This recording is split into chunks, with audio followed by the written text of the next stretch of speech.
Hello and welcome to Vital Readings Publishers. I'm called Vitali Movunyi and I'm the host of the different talk shows that we upload on this YouTube channel.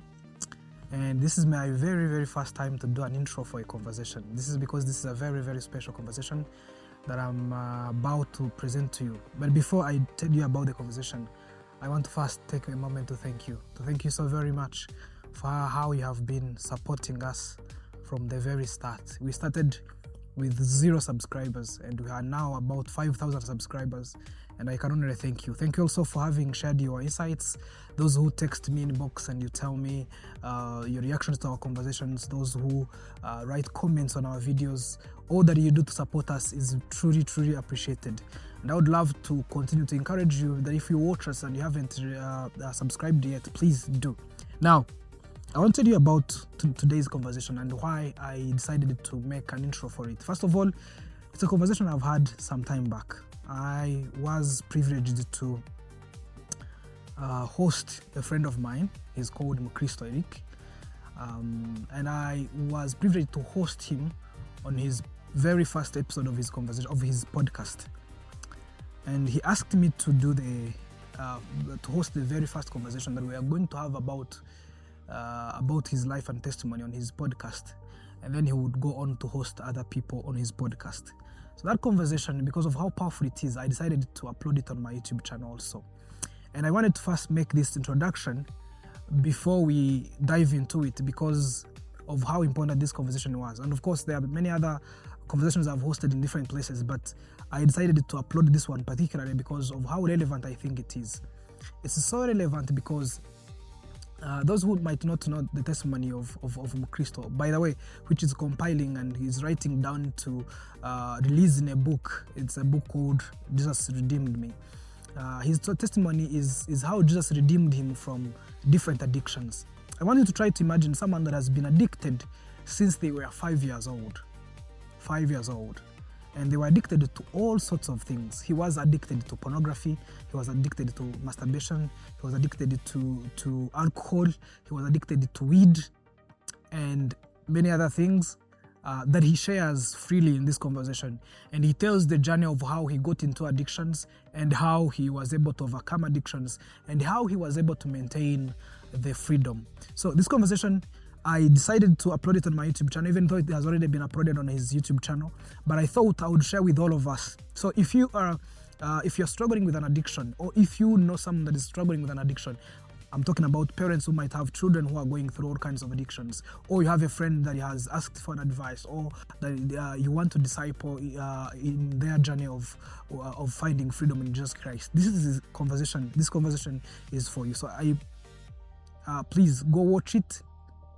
And share your thoughts in the comments and share it with your friends and your relatives. Thank you so very much. Hello and welcome to podcast. This is a very new podcast, and I would like to invite you to invite your friends to come watch this podcast. It's gonna be discussing a lot of principles to help all of us to be Christ-centered. If you are already a Christian, and if you're not a Christian, I'm sure you're gonna learn something that might attract you to fall in love with Christ. Having fallen with Christ, you'll learn much more that would help you to become Christ-centered. I'm called Vitali Movunyi, and I'm not the principal host of the talk show, but I've been privileged to host one of the very first episodes of this podcast. And in the studio, I'm with the owner of the podcast, Mr. Mukristu himself. Yeah. Please say hello to our viewers. Hello, everyone. I'm excited to be here, and thank you, Vital, for hosting me on this show. And I can't really wait to see how people are going to welcome us. And this is a new podcast, but I really hope that it is really going to be of a benefit. And I welcome you all to Christ Represented Podcast. And we, of course, as my brother has said, we are going to be discussing a lot of different topics. And stay tuned, and you're going to be blessed. Thank you. Tonight we're going to be really getting to know Mr. Mukristu. We're going to try to learn from his journey. I'm going to be trying to get from him as much as possible, as much as we can learn from him, and I hope that all of us will benefit from this. So one of the interesting things that someone asks themselves as soon as they get to meet you and to know you is your names. Mukristu. The first thing that comes to our mind is that it's possible that your parents must have been great Christians to have called you that. But before we get the name and to tell us how they ended up calling you that name, there's one interesting thing that I would like to know from you. One of the things that is always interesting to people, it's the love stories. Love stories have almost characterized every movie, every song, every literature on this planet. So how about we start from the love story of your parents, and then to when they call you that name, and what was it that they had in mind? What is it what most Rwandans will call a person a name that equates to the wish they have for the person. So who is Mukristu? How did that come about? And then we'll get to know much more about you later. All right, so thank you so very much for that question. It's really an amazing question, and it is really going to set a background of my life. And I will actually share from the knowledge I have so far about growing up and even the family in general. So I was, of course, I was born in a Christian family growing up. I was being taken to church every single Sunday, and, the word of God was shared.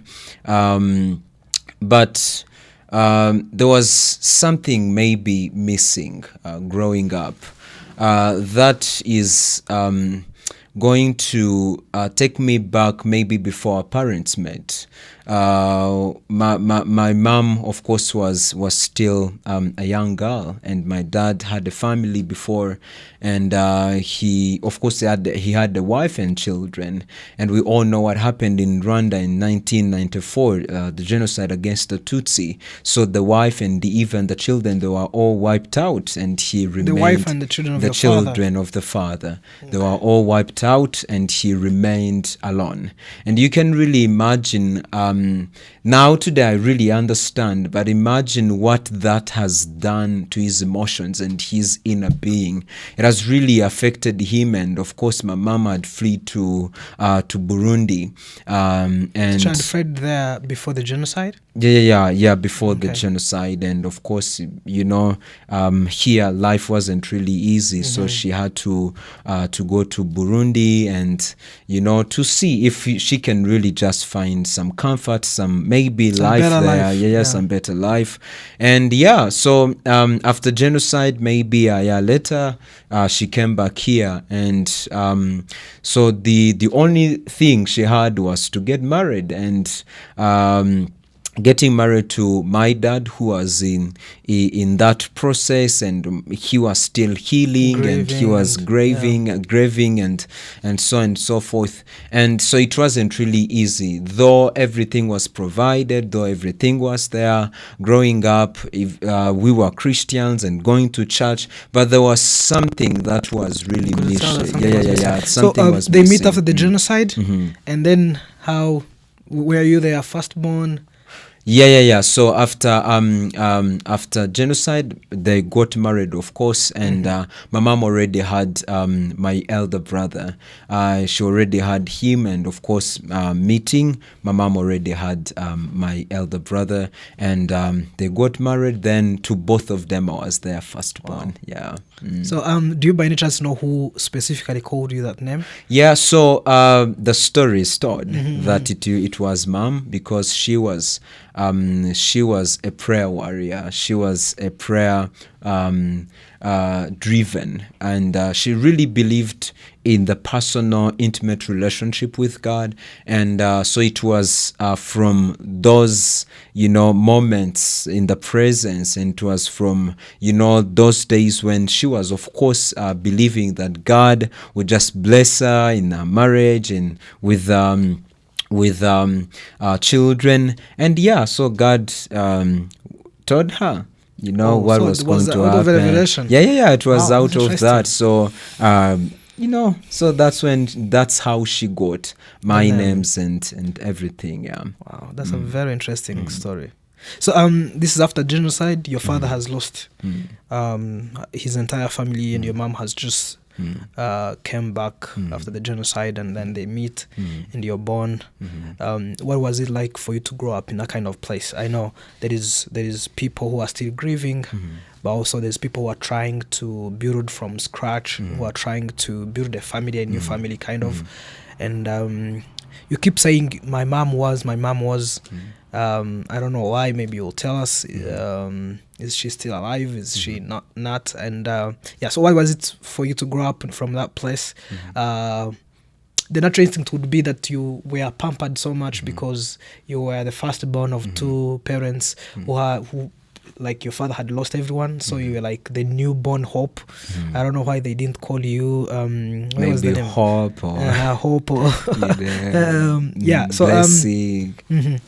Why was it like for you to grow up in that Christian family, and what happened to your mom? All right, that is a good question. So growing up, now I reflect back and I understand. I relate now. I connect dots. Growing up, everything was provided. Everything was on the table. We couldn't really have asked for anything growing up. And but there was something missing. The emotional availability of our parents. So emotionally, they were just there providing, but because of that history and everything that happened to each of them and coming together, which I think maybe not taking the process of healing, and imagine being born in that season of their life. It was a little bit challenging growing up in that environment where emotions are not really involved, and you could really feel that there was something missing.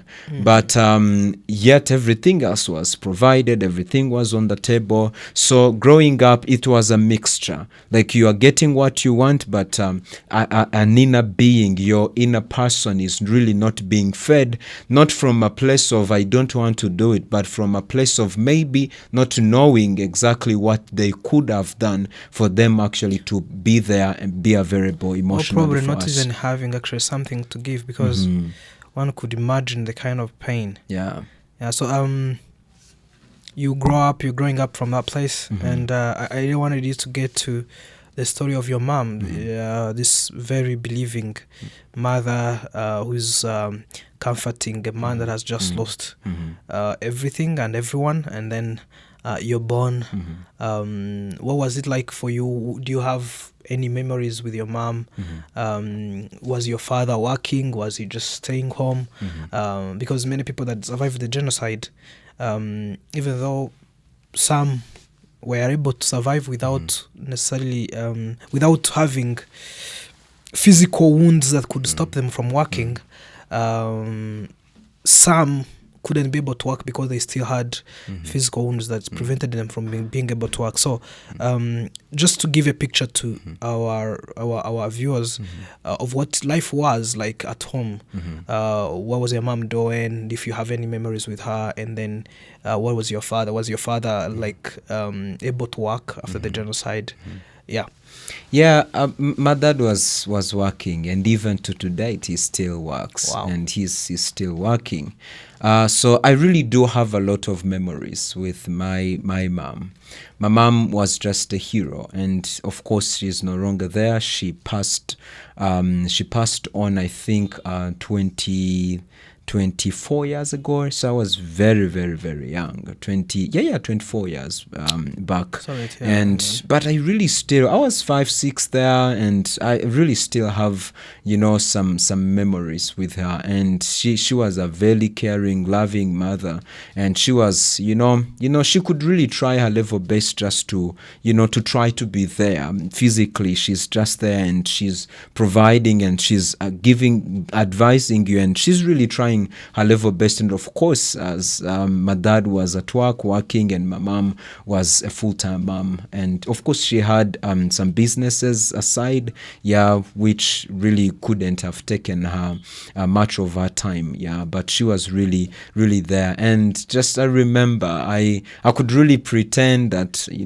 I needed something, and for me to get it I could cry, and she could really tell that I'm trying to get something from her. And of course she could really just provide everything that I could really need. So that was one of the tricks that I used to to use for me to get something from her. And another thing which I really remember, I loved sleeping on her laps, and so telling me stories here and there. So I really still have that picture at the back of my mind.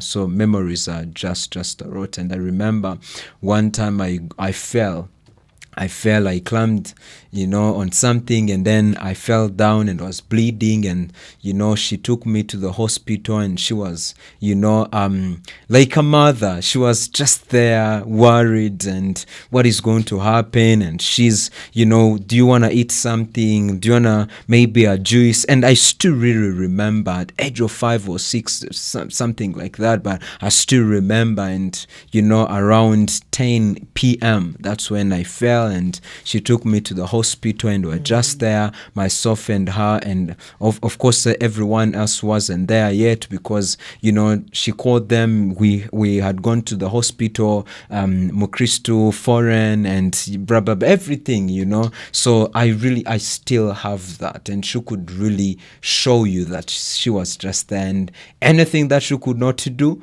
maybe that would have really been from a place of not knowing that she could really have done.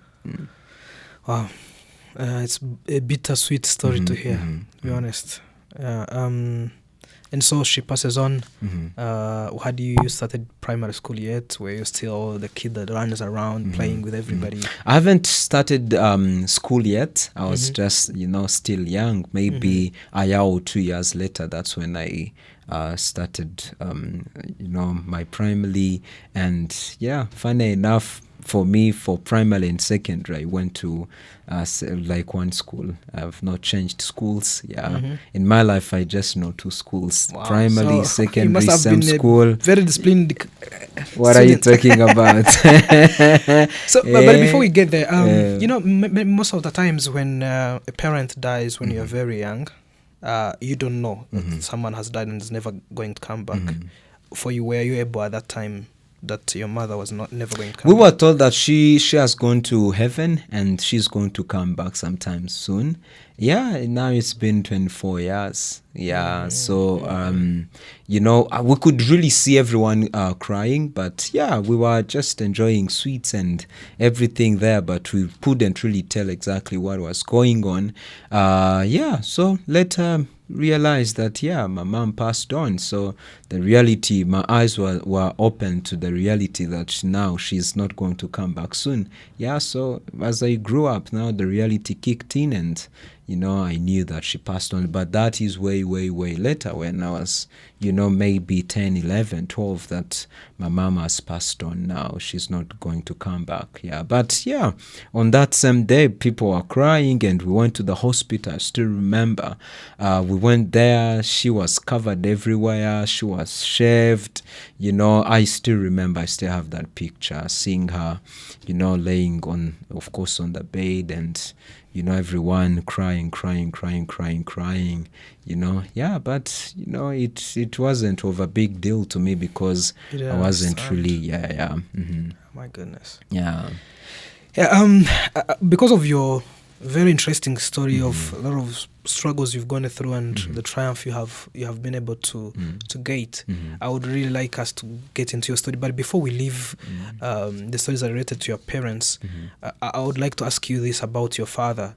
I've seen so many, I've read books, and I've interviewed some people who have come from who have been born of parents that have survived the genocide. There's one common thing that characterizes people like you.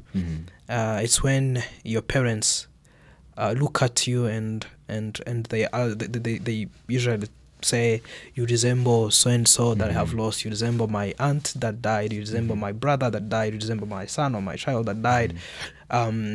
What was it for you and your father? Did you, what was your relationship? That's before you start primary school, where your mother is still around. Was your father having some, like, if one was to ask you, who do you resemble from your father's family that has been killed in 1995 against, let's see? That one, he really didn't talk about that much. He was of a quite, personality, so I don't really have any memory, of us really having that conversation. Completely understand. So now your mother dies. Yes, your father is still working, but your mother has been your hero. Has been taking care of you. He's been pampering you. You fall down, she runs fast, come and see you, and everything. What changes at home? How does your life become different after your mother dies? How do you go to school for the first day without your mom? What's life like? Of course, it was a struggle. It was a struggle that now the person who used to be there for you, the person who was providing and giving you almost everything that you need as a child, she's no longer there, and the words and even like you're no longer receiving them. So it was lonely. It was very lonely. It was, I miss those days. Yeah, I miss them because, I can even still, I still remember, like I still have a picture. But of course it was lonely coming back that she's not there. And because of that, we were not, exactly being told of as a kid that your mom has gone somewhere to heaven and she's going to come back. I was really expecting her one day that she's going to come back. Yeah. So as I said, it's been now 24 years, but as I, kept growing up, the reality came and I was like, yeah, this is part of the journey. This is a part of life. And we have just to cope up with everything that is going to come. So it was very lonely. Yeah, so and again, this life you're living it with your big brother, and before your mother passed on, she didn't have any other child. Like, you don't have a young brother or a young sister? Oh, we are four. We are four. So of course, of my parents' meeting, So we my brother, myself, and our two sisters. Okay. So you were living together. Yeah, sure. Like they didn't. Many times when a mother dies, families will come and take so and so in this family and this in this family. Were you able to grow up together? Yeah, we grew up together, though to some extent they just went to grandma, but it's only me who never went to live with anyone in the family. But everyone else has gone to live with our family, our aunties, grandma. Yeah, it is me who just stayed home.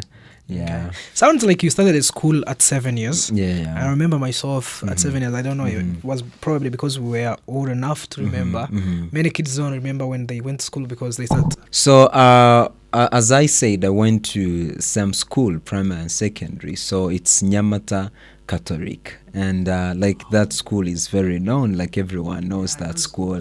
Yeah, so my first day at school, it was very crazy.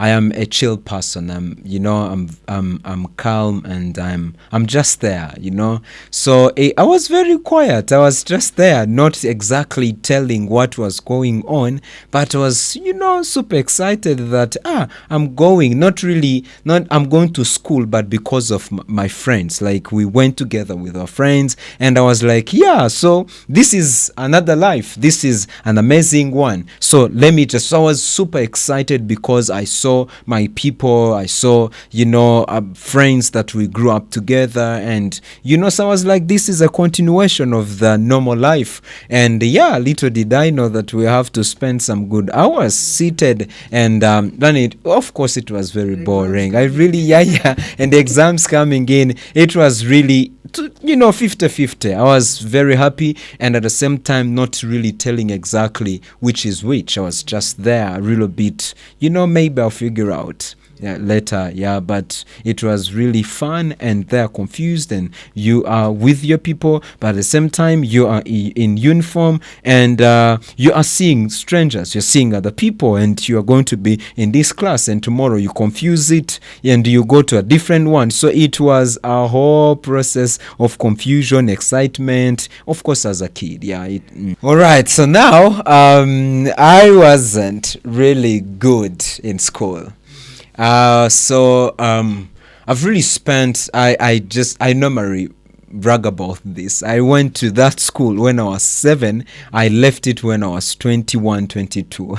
You can really imagine. So you did your primary and your high school in the same school. That's what I'm talking about. So imagine going, spending literally 15 years in one place, in one school, same uniform. How about that? So they had the same uniform primary? Oh, absolutely, yes. Yeah, the uniform was the kache, Mm-hmm. But when we reached P5, P6, they changed. So the trousers? They changed even the colors, the entire uniform, and it was matching with high school. So I was just there, same uniform, and for probably 11 or 12 years, same uniform. So I was literally an F student. You can really imagine how I was repeating same class maybe twice or 3 times. So it was really a struggle. It was a struggle because of another life that we are going to talk about that affected my academics. That is an amazing question, brother. So I think the journey of being exposed to different and all sorts of, habits that I'm going to mention started when I was 5. At 5, will I use the word raped at age of 5, and by house help. I still remember we no one was home and we were just there. I remember her telling me that come and we go in the room. I was like, so she's the one, you see, So I was like, I just innocently went. And so I remember her, putting me on the bed and putting off my clothes, and she was like, now we are going to have sex. And honestly speaking, I couldn't tell what sex was. If I can really try to recall, because I still remember every scenario, everything, she was between 25, 28, something like that. And mind you, I was 5. This is a 28-year-old Mm-hmm. woman and a 5-year-old boy. Yeah. So the experience was really horrible. It was very painful.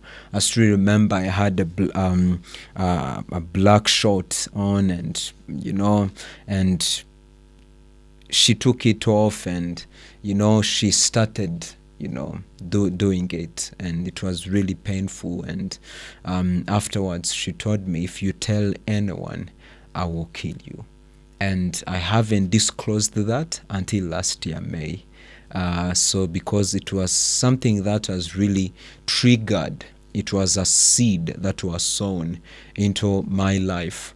And that is when I was exposed to sex, and that is actually the very first habit I was introduced to among the many that I will share.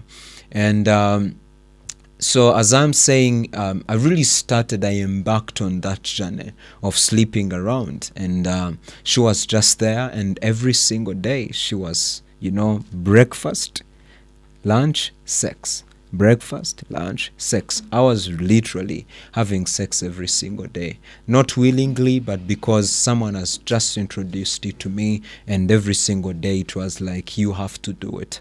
you have to do it. And of course, she really wanted to, satisfy her lust. And of course, it was affecting me, in, that pain. And of course, like, imagine how old she was. And you are doing something not from your will, not from like you're doing something as, someone is forcing you to do something. So it was really a long process that was very painful. And so I remember that is when I started sleeping around. I was exposed to that at the age of 5, and from there until I gave my life to Christ, that's when I stopped doing it. Yeah.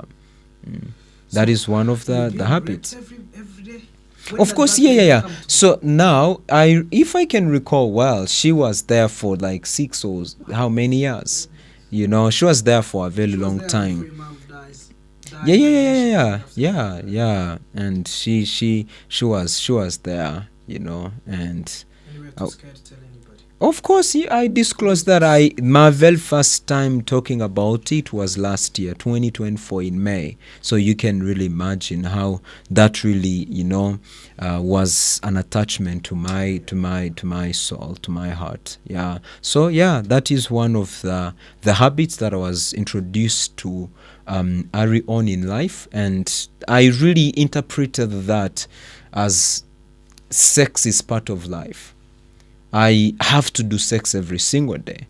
And of course, yeah, so I was exposed to that. And now imagine I was used to those people who are grown up, and I couldn't really approach like a 5-year-old girl, couldn't, it was another story, But so I was used to those people, like to those, the old ones. And imagine now a 7-year-old, a 12-year-old, trying to convince a 25-year-old lady that we have to have sex. Wait a second. She's raping you every day, and you get a point when you actually develop this desire. That becomes part of my life. And now you're approaching girls. Yeah, I'm approaching them, grown-up ladies. I'm like, yeah, we have to have sex. And just imagine, convincing them. It was very crazy, a 12-year-old, a 10-year-old, trying to convince like someone who's grown to that level, and you are having sex with them. Why? Now you are trained. You are taught, the approach, and like everything, like you are exposed, and that one has become a need. It has become a need. It's something that is part of your life because you were introduced to it maybe 5-7 years ago, and it is part of your life, and you are doing it every single day. And I remember I could actually have multiple sex with different ladies, different girls, on a daily basis. It was really literally part of my life. It was part of my life. At age of 7 hours, just horrible. At age of 8, 10, 12 hours, just horrible. Having sex from here, and then maybe after an hour, I'm having sex with another girl. After an hour, having sex with another girl. And it reached a point where we're having like group sex. Like we just come, we're in the same room, and we are just having sex in a group. Yeah, that is way before. Yeah, of course, yeah, I was an F student. School wasn't really a big deal for me. I was like, yeah, maybe this is passing time. Then afterwards, I'm going to do my life. So that one has really introduced me to many different, habits, Now because it is so easy for you to engage a lady like dating, and you have words, and you're exposed to it earlier on, and you have a convincing tongue, and so it was I was very eloquent, so quick, and I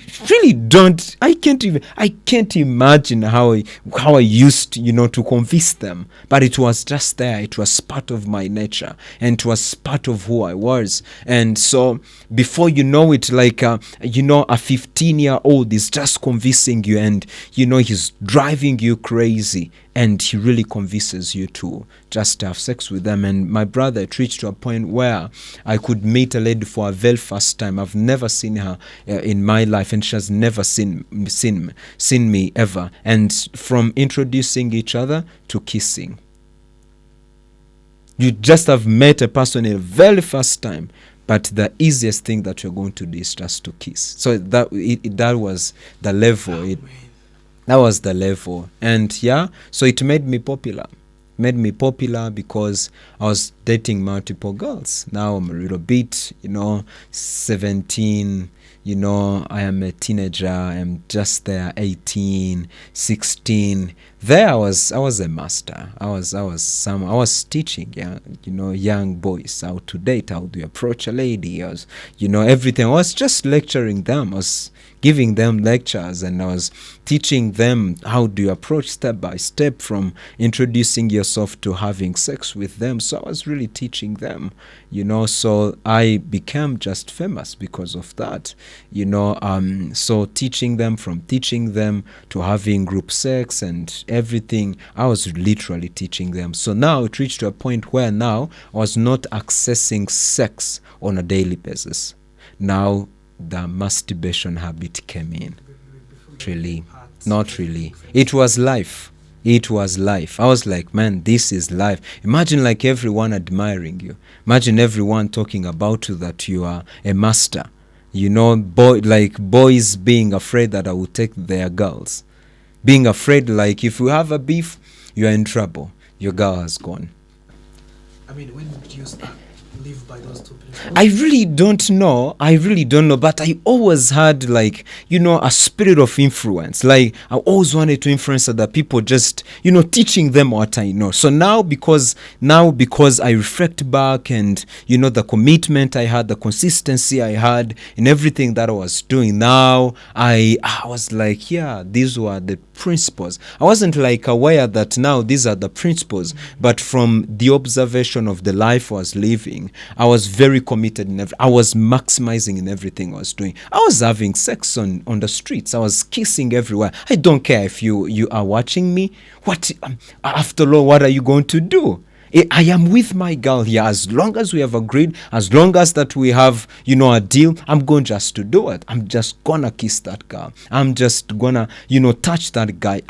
Why? Because I reached to a point where now I was mentoring other people. Now I'm doing it so that they might learn.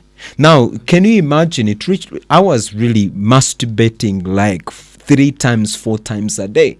And now because I maximize, I have to do it. And if you are doing it and we know that you are doing it, I have to overcompete you. I have to overcompete you to the extent where now you become my student. So I remember introducing young boys to masturbation. Like they're afraid, and I've really been doing it maybe for the past 2 years, and they are afraid, what are you going to? And I take the entire thing and I'm doing it for them. I am just doing it for them, and before they know it, it has become part of their lives. So that was very horrible.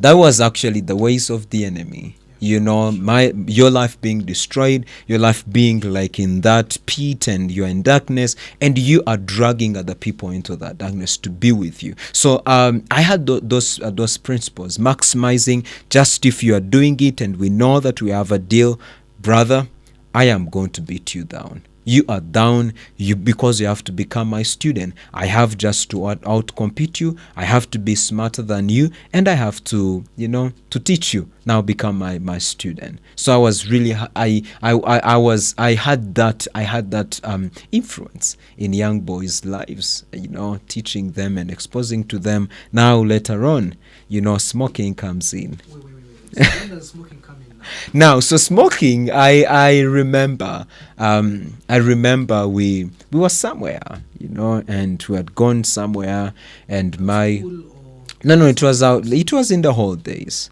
and so it was in the holidays, and I remember going somewhere with this group of young men. We just went. So they started smoking. That one I was introduced to it. Weed. So they started smoking, and they said, do you want to try? I was like, yeah, let me try. And remember, everything I do, I maximize. My very first experience smoking, it was the entire bull. Like it was the entire thing. Like it was very crazy. Then I slept there. Actually, it really started way back. So I was very young. You know, you just go somewhere and someone says, "Come take a sip." And yeah, before you know it, you thought it was a sip and very tasty, and you're curious now. The next day, the amount is now going up, and to where the two principles kicked in, and I was a horrible drunkard. I was just there sleeping everywhere because of over consuming of over consumption of alcohol. Yeah, so it started way where I can't recall exactly when, but yeah, it was in those areas. That's before you started primary. No, that maybe during the primary school. Yeah, during the primary school. Yeah. Oh man, I don't mean to brag about this, but maybe this, you must have read these memes where people say that it's always embarrassing to be in a town and someone steals from you, and you find out that this thief is called Jeremiah or Michael, and that's so. I'm trying to think of everybody sees you doing all that, and you're called Mukristu. I know where you're driving at. Yeah, but so this young man, Mukristu, who is addicted to everything, all sorts of things, and who is doing everything the maximum, and these are all bad things, and teaching it to other people. How do you meet Christ? How do you come to Christ? Because you told me that's the turning point. When you meet Christ, that's the turning point. Yeah. So maybe like many Christians will tell you that there's always a kind of a wake-up call. There's a way that God keeps enticing you to come to Him, and then one day it happens. So what's the story before you come to Christ, and how do you meet Christ? All right, so that is the entire story. That is what I went through. And for me, it wasn't really like now. There was maybe, a voice telling me now it's time, blah, blah, blah, and everything. So, yeah, it fell on me like that. So I remember at school, just in that week, they have announced like the top 5 young boys who attract girls. And of course, I was still in high school. I was still in high school. That is 2015. I think I was, they're almost finishing high school. You're in senior 6? Senior 5. Yeah, I was in senior 5. Okay. And, they have announced, that I was among those people who attracted girls, and among the top 5. They were my mentees. I was just teaching them, like we were just so crazy. It is announced and everyone knows me. I'm very famous, and before maybe a girl knows a teacher who taught her math, she had to know me. She had to know me first. Like it was to that level. Why? Because were you participating in any other activity at school except that? I was in football. I was in football. I was in football, and I think that adds a bit of some flavor. You see, it adds some flavor to there. So it was in that week when God sent someone to come to our school who is a friend who really led me to Christ. And so he came, and of course he knew me, he heard of me, and it was like, I think, man, this is a big, a big guy, and but he was like this tiny, how in the world would you stop everything, and everyone is talking about you, and everyone is messed up because of you. And so I remember him calling me. He was like, again, what is your name? I was like, wait a second. Was this person coming to teach the school? He was a new staff at school. Okay. Yeah, he was a new staff and a new and he was teacher. A Christian. He was a Christian, of course. And coming there, he heard of me, and he was like, there is this guy, and everything, like every information was given to him about me. And I remember him calling me, and he was like in a group of young men, and they were jazzing, So I remember calling me, and I just went. I was like, yeah, bro, how is it? How is the going? And he's a teacher, but you're still greeting them in this kind of you gangly language and all that, and he really, the approach wasn't really good, because remember, I just wanted everyone there to see like I'm a master here, like just do whatever I want, and I can just approach anyone anyhowly. So so the approach was not good. I remember him telling me, kneel down. I was like, man, I never. No, wait a second. So he called you? He called me. I just went. Was it during the time, like school time? Yeah, school time. And he just calls you? Yeah, he called me because, of course, he had heard of me, and he just, calling me, and the approach, the response, and how I'm talking to him, and, I had big shoes, and, he was like, by the way, don't bring back those shoes. And I was like, come on now, what are you talking about? I know you're new here, and your first salary, just go and buy the shoes that you want me to bring at school. And I was like, what did you say? I said, you are new here, and if you want me to bring a certain kind of shoes. Were you high that day? No, I was, of course, like, what are you talking about? I was high, like, every single day. That was so you part were of high my and life. drunk? Every single day. I had to pass in a bar, and of course, I have to take something. I couldn't be in class for sure without putting in something. Without, just having some energy, that's how my people call it outside there. So just responding. So you're responding to him, but you're high, you're I'm drunk, high, and all that. He's like, man, that is disrespectful. And he was like, kneel down.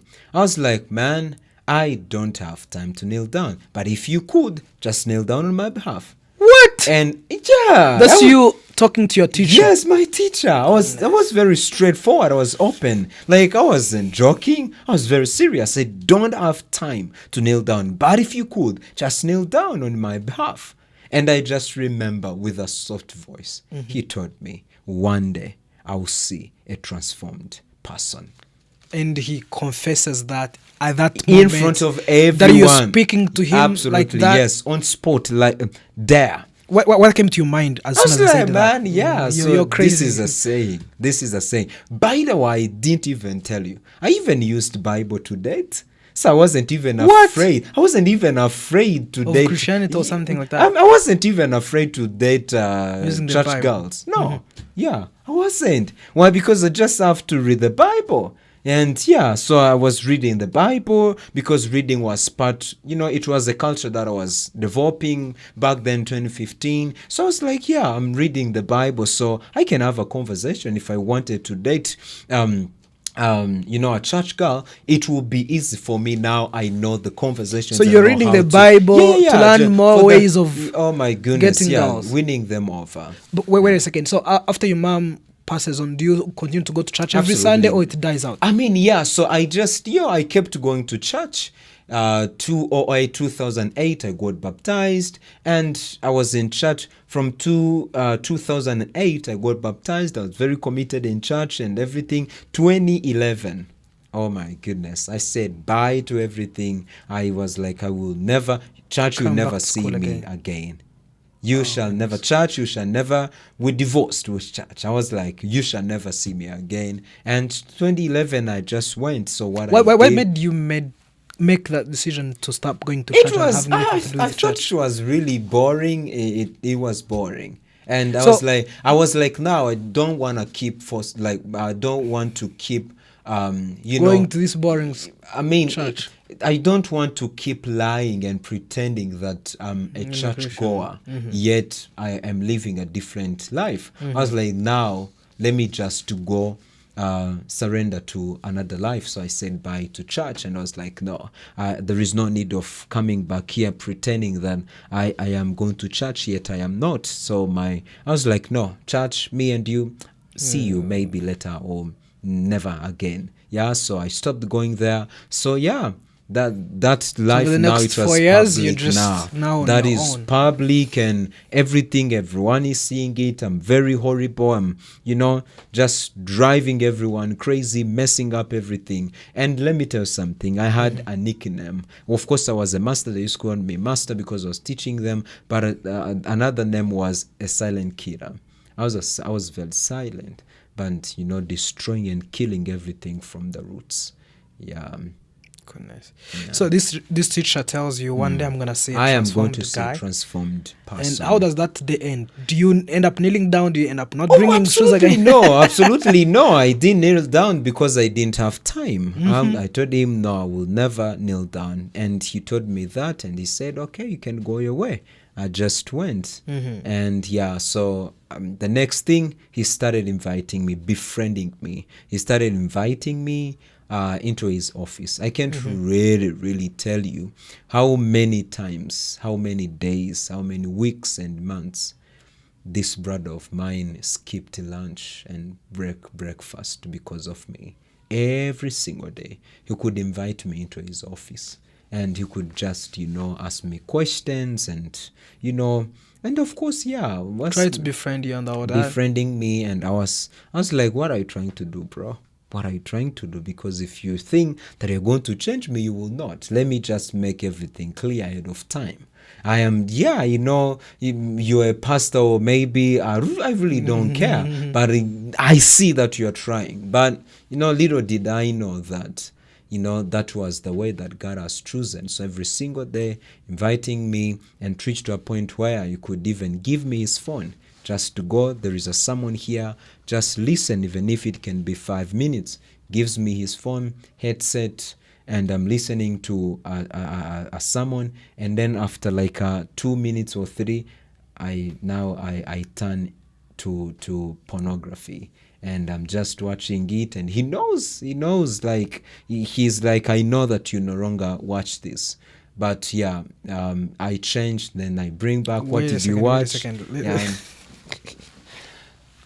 So, first of all, he starts to call you, trying to befriend you, and his intention is to change you. What makes you keep going there? I really don't know. I couldn't tell. I couldn't tell for sure. Okay. But so then you started watching porn. Yeah. And he puts in a sermon, watch this.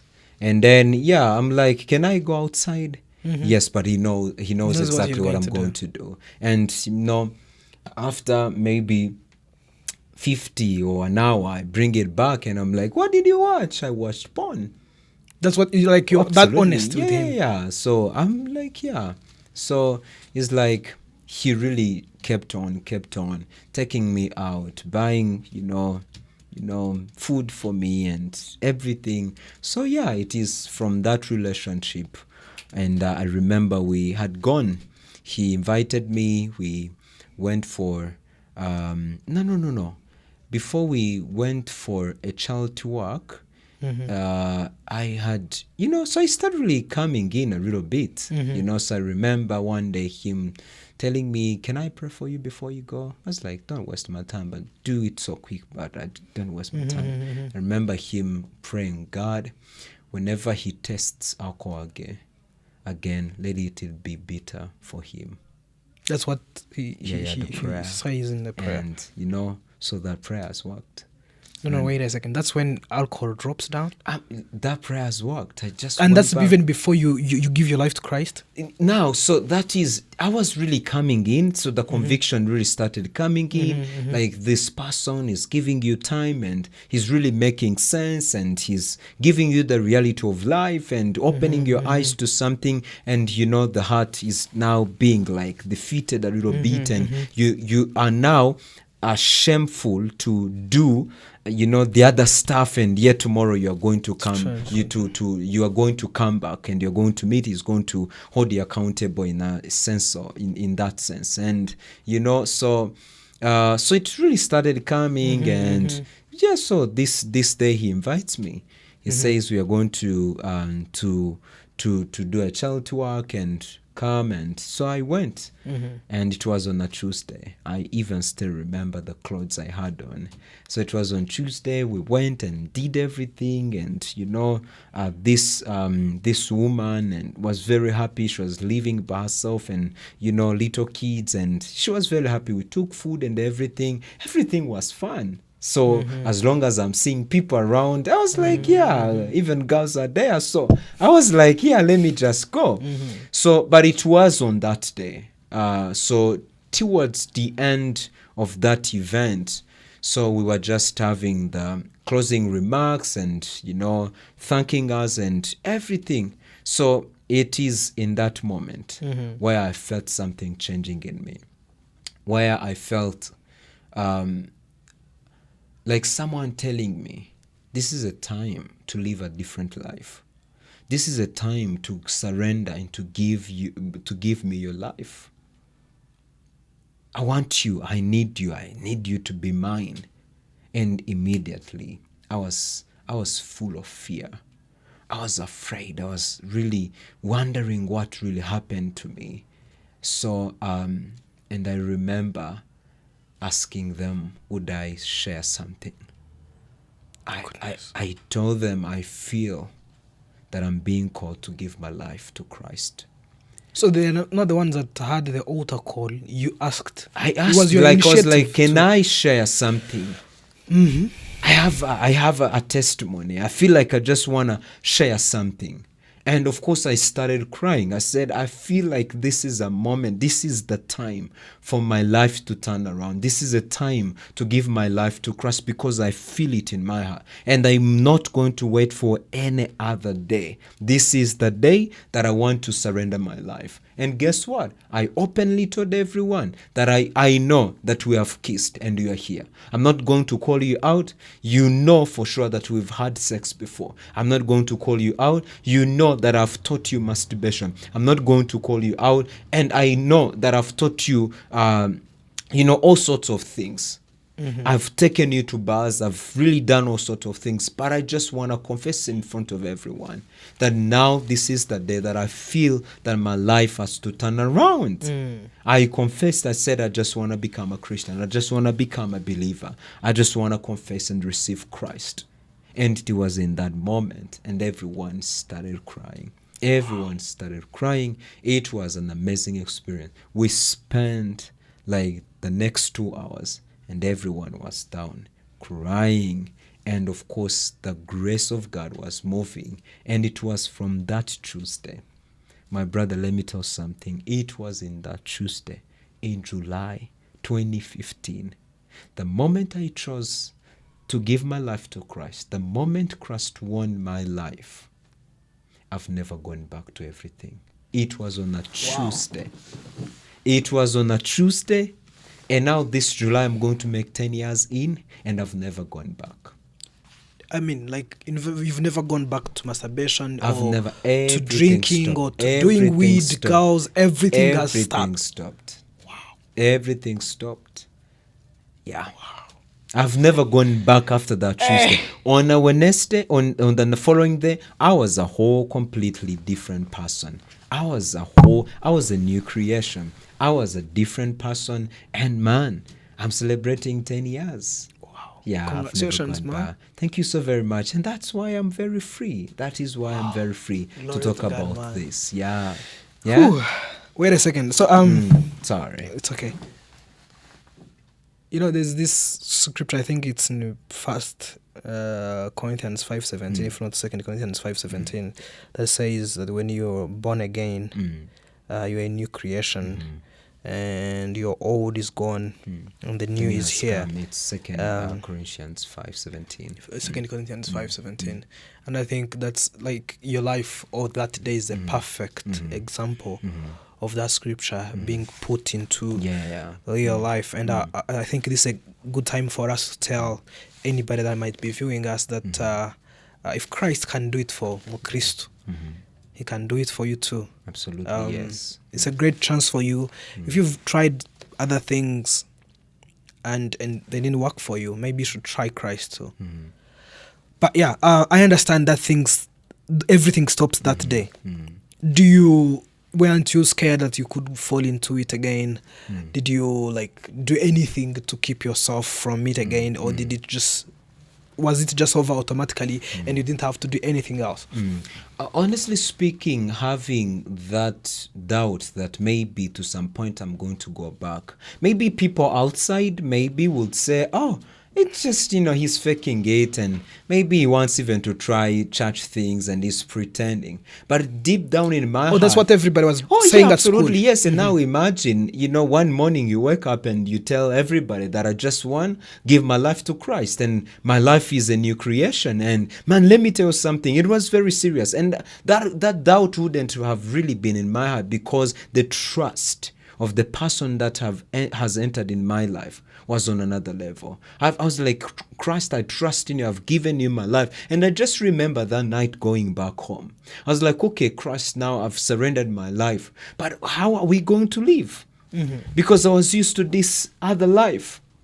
But now, what am I going to be doing? I'm like, now I trust you. I've surrendered my life. But I said, I just put there, but if I am going to be a Christian, and I keep struggling and going back in that old life, you just give me a minute, give me a second, I just go and do whatever. But the moment you decide to win my life over, I don't want to see myself going back. I trust in you, I believe in you, and help me to live a Christian life. And of course, for the past 10 years, struggles came, temptations came, but there is something that has really kept me. One, the faith that I have in my Lord and Savior and King, that trust I have in him. I believe and trust that he's going to keep me. That is what Jude says, that he's going to even keep you from falling. And of course, I trusted in him, and that faith was there, that I was not going to go back. But again, at the same time, we also need to have, some principles and also, in life in place for us not to go back. And of course, like I'm just going to mention them. One, something that's really kept me for the past 10 years, not really to go back. One, the first one is the Word of God. The Word of God has really served as an anchor, the foundation of my life. As James says, that it is a mirror. And every single day, every time that I'm opening the Word of God and I'm reading, it really sets out, it shows me how I should and ought to live. Number two, prayer. Cultivating that intimate and personal relationship with God in prayer. It has also helped me. But there is another thing that has really kept me going and firm in this journey for the past 10 years. Accountability. Accountability has really, really helped me to stand and not to go back. Why? Because there are people in my life. Wait a second. So I would like you to expand on accountability, because almost every Christian knows about reading the Bible and the need for them to read the Bible every day. They know about prayer. They could struggle with it, but they at least know about it and its power. It might not have, that power might not have worked in their lives yet, but they're at least aware that there is power in prayer. I'd like to know more about accountability and how it helps you, or how it could help someone that is struggling with the drugs, or have struggled with any addictions before. What's accountability like? What was it like for you, and how has it helped you? Accountability is very key in this journey of Christianity, because you need people around you who are going to help you stand firm without being shaken, without being led astray. And accountability literally is just opening your life to some trusted men, to some trusted women, that you are going to open up for them, and they're going to, have a say in your life. They're going to tell you, stop this. They're going to openly tell you what is good and what is bad. They're going to show you the right direction. And that's really, really helped me keep going. Why? Because I found it so useful. And I don't have a private life. I have men in my life who know every single life, every single detail of my life. And of course, it has really served me well. It has really blessed me, and it has made my Christian life easier. It has made much easier. Why? Because why would I just, put everything on my shoulder? Yet there is a brother who has gone through the same, who might be struggling with the same. There is maybe someone who has achieved a level of, consistency, and they're very serious in their Christian walk. Why can't you just go ahead and open up and just ask them to help you? So it has really, really done an amazing job done an amazing work in me. And of course, it has really exposed me to truth, and the truth has set me free and has really made me grow. It has really helped me discover my giftings. It has really helped me discover my calling. It has really helped me discover what should I do. And because like you have some people who are just there for you, they're praying with you, they're praying for you, they are now encouraging you, strengthening you in scriptures. Yeah, so it has really helped me. So everyone needs an accountability partnership. So man, it's very interesting how accountability has worked for you, because you were saying that why should I have everything on my shoulders when there's a brother that cares? And I'm like, usually men struggle with sharing their secrets, their burdens, especially sharing their failures. We love to ride on our victories. We love to brag about what we are able to do, our achievements and everything that we've done. So how are you able to do it, and what would you tell someone who knows that they could benefit from accountability, but they struggle with that thing of not being able to share? Like, it doesn't come naturally for them to easily share their struggles. So I think trust has really been an issue, maybe in every corner of life. But in this walk of Christianity, we should admit, and if you really look into the Bible, you are going to see accountability everywhere. Kindly tell me and show me a man who walked alone in the Bible. Tell me that someone who was successful in the Bible, in his walk with God, that he was alone. Life was always easier when it was lived together in a community.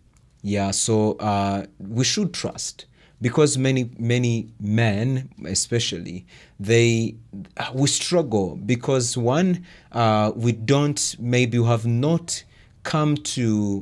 not understood the reason why I should open up for maybe a fellow man, or someone is coming from a place of ego.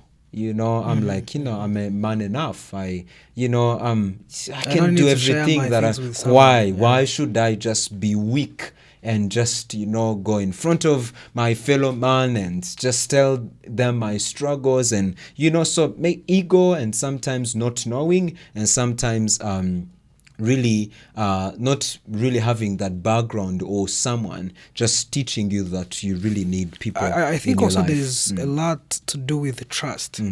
People have been so much disappointed with trusting their stories with people, and people start sharing them many times without asking them first. So you tell someone that you failed at this, and before you know it, everybody knows it about you. And that's been a very big struggle. Why would you tell someone who's afraid to apply this principle of accountability? Because they're not sure that they are men that can keep their secrets. The very first thing that we have to know, that we are all broken, and we need help.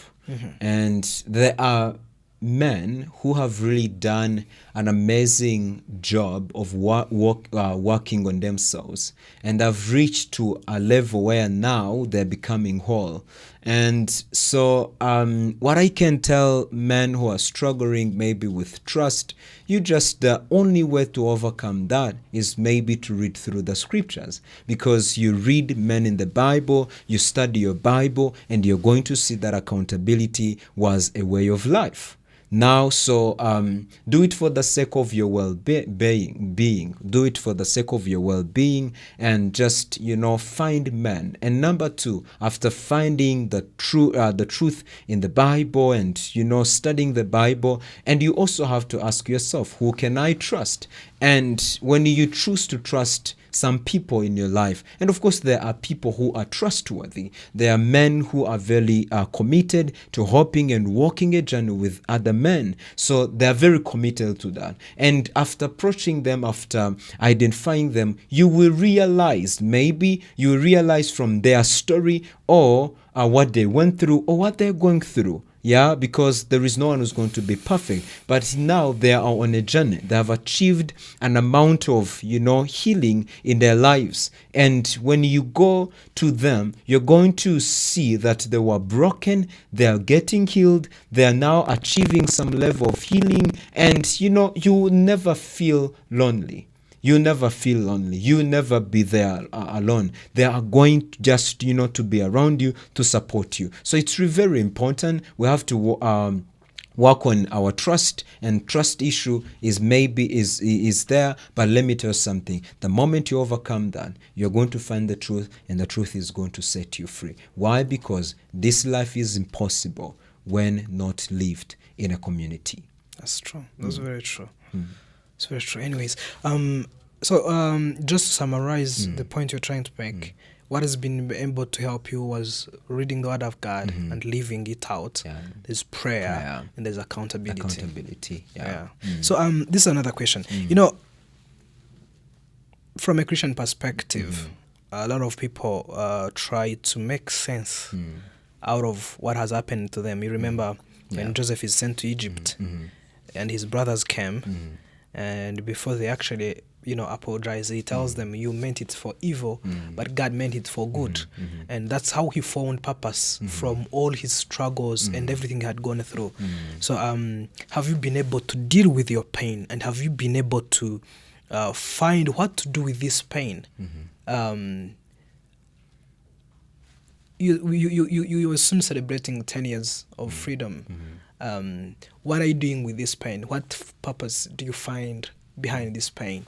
Now, so honestly speaking, God is just amazing. It really affects you in one way or the other. But I never condemn myself. I never feel sorry because maybe of everything that I went through. I remember I just used to call this a mess. I went through a mess. I went through, a dark season. But I remember God challenging me. God told me that you see a mess, but I see a ministry. Because now the moment, because of accountability, I was free to share it. So sharing it has really also saved me. Sharing it has also, helped me not to go back.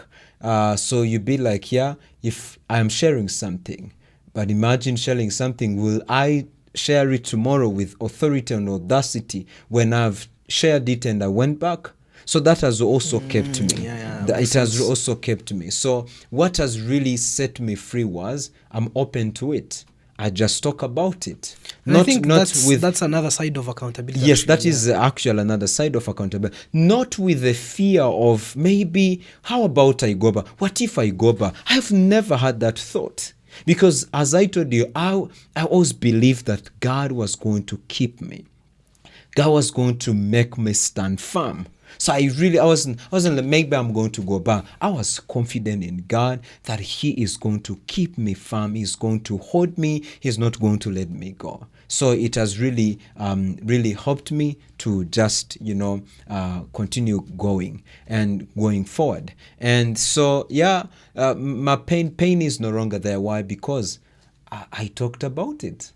That's how you healed. I no longer share the burden alone. I have people to, there to carry the burden, to talk to me, to give me counsel, to, mentor me and to help me through that process. And boom, before you know it, you're no longer there. Others will have to go through so many counseling sessions, because what happens in a counseling session is actually mainly one thing. It's you being able to open up and talk about your pain to someone that you supposedly trust. I think for you it has happened in a sort of an automatic way. So now, of course, I have, one-on-one, sessions with, people. Like I'm opening up, and maybe they're asking you questions. How do you think this have affected you? How do you think that has affected you? And you're open. you are open to it, and you open up, and the more you talk about it, the more you are getting rid. Yeah. You say that God told you that you see a mess, but He sees a ministry. What's that ministry? So now the ministry, imagine as we speak of now, I remember the beginning of this year, I was like, okay, God, the goal I have this year is just to bring one person to know you. It is just to bring one person to you. And that was my prayer request. And that I'm like, every single day, I'm like, would you entrust me with one soul? Like, I felt like, I just want to lead people to Christ. And, so sharing my story now as we speak of now in only like this Feb, 85 people. 85 people. This is so powerful, man. Because of the story. You're talking about how far Christ has brought you. You're talking about what he has done in your life. And 85 people. 85 people. In just this month of Feb. 85 people. And that is a ministry. Wow, it's a big ministry. It is a ministry, man. Because people are getting healed from it. You allow me to now be a little bit fast, since we are almost out of time. So I want us to focus on these two projects that you're working on, which I think fit into this ministry that we're talking about. Let's start with the podcast. What's your vision for this podcast? What is it about? What is it going to be about? And also, I don't know, maybe you also mentioned about the book that you told me, if you're okay to discuss it. All right. So now this podcast really is here to, one, for education, to educate people in different topics, but in a Christian perspective. And everything that we are going to do is Christ-centered. It is really going to be focusing on many different, topics in our Christian journey, which is also going to serve as an accountability as well. Why? Because when we are here, we're having a conversation with someone, and we are learning at the same time, awakening people that they really need to have community. And that is actually the general, the bigger picture of it, that, so we are teaching people to follow Christ, to be Christ-centered. Yeah, that is mainly the reason why of this podcast. And then, so I have a conviction, and the conviction is releasing a book in July. Because now I'm going to make 10 years. Literally, it will be part of the celebration for the 10 years of freedom. 10 years of freedom. But again, 10 years is nothing compared to how many years that are ahead. But I just want to tell other people, it is in a way of sharing my testimony to even to places where I will not be able to reach. And I do believe that this book that is coming out, God is going to use it. God is going to use it. And of course, I've really been sharing my testimony in this form, like, talking about it and, interviews and everything. But this time around, I have a conviction that I have to put it in a physical, in a book form, so that everywhere people can just buy the book. So it is going to talk about my testimony in details, one by one. And I do believe that now it is really going to help people overcome some of the habits and walk in a proper, in a good way as a Christian. So it is also another way of preaching the gospel. Man, I can't wait. And I would like to tell our viewers, if you have watched part 1 and part 2 of this conversation, I don't think you would have any doubts about how this book or this podcast is going to be very, very transformative. They're going to be very transformational. And I personally can't wait to watch more of episodes and to read your book. Not just reading it, but to actually, there's this word that people use a lot nowadays, the diving. I can't wait to dive into that book, and I can't wait to share it with more people. I know. I'm looking forward to having you more. Today at your podcast, but I can't wait to have you on my talk show too. Can't wait to have you on my podcast too. And I hope that this story that you have shared tonight, this powerful message that you have shared tonight, will continue to be reaching more and more people in the future. So people, thank you so much for having followed us. Mr. Mukristu, thank you so much for giving me a privilege and an opportunity to have this conversation with you. This conversation, I believe, has been very, very powerful. Again, I'm called Vitali Muvunyi, and I was a very happy host. And I would like you, if you don't mind, to make a short prayer for whoever will watch this conversation and maybe is struggling with what you struggled. I believe that when you have been given freedom, the first person that you're the one that has the authority to pray for freedom for other people. It would be difficult for somebody who's still struggling to pray for someone who's still struggling. But now that you have found freedom, I believe that's the power that is behind your book and behind this podcast. I wish, since you said this podcast is a Christian podcast, if you don't mind, maybe if you have something else to add, you could add it and then make a short prayer for our viewers, for this podcast, for this book, and specifically for those that might be still struggling, that are looking for freedom in Jesus Christ. Thank you so very much for being an amazing host. And it was really an amazing experience having you over. And, this being the first episode, it's really an amazing experience. And thank you so very much for giving me a yes, being a host on a different podcast. And of course, I also can't wait to be on your talk show and even on your podcast, and know that you are doing an amazing job outside there. You are very committed. Thank you, man. Most especially when it comes to men. You are passionate about men, helping them, lifting them up. So I'm super proud of the work that you're doing for the kingdom. Thank you so much for coming over. And I'm hoping that next time I'm going to host you as well. I'll be happy I'm going to host you. Actually. Now shoot you. I'm going to revenge. Shoot you Okay. with a lot of questions. So thank you so very much for blessing me tonight. So honestly speaking, this is overwhelming. I've shared my story, I've shared my journey, but I know maybe somehow you are struggling and you are wondering how you can overcome everything, how you can attain to this freedom that we are talking about here, and which we are going to continue talking about here in this season. We're going to be talking about, part of the most important part of our lives, which is our past. We are going to be talking more about our past, and we're going to have many people here who are really going to take us through how they have overcome their past and how they are thriving into their Christian journey. And I really can't wait to have more conversations with you, and thank you so much for tuning in. I hope that you are going to follow us. You can follow me to my Instagram, Eric Mukristu, and from there maybe you can just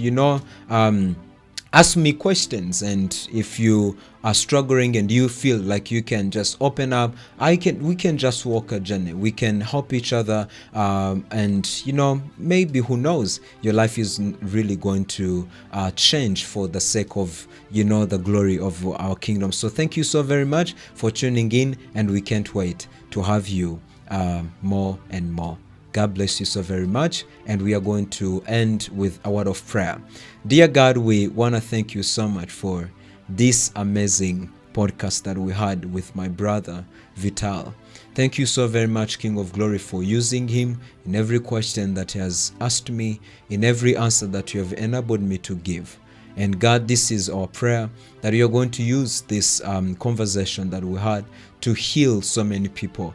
And King of Glory, many people are secretly being consumed by the habits that they have subscribed to. But Heavenly Father, I pray that you will set their lives free. That God, there is someone who's going to find freedom in this conversation. Would you, King of Glory, use it for the expansion of your kingdom? And I bless, King of Glory, this podcast. Would you use it for your glory? And we ask you to continue being with us in Jesus' name. Amen, amen. God bless you. It was amazing having you over.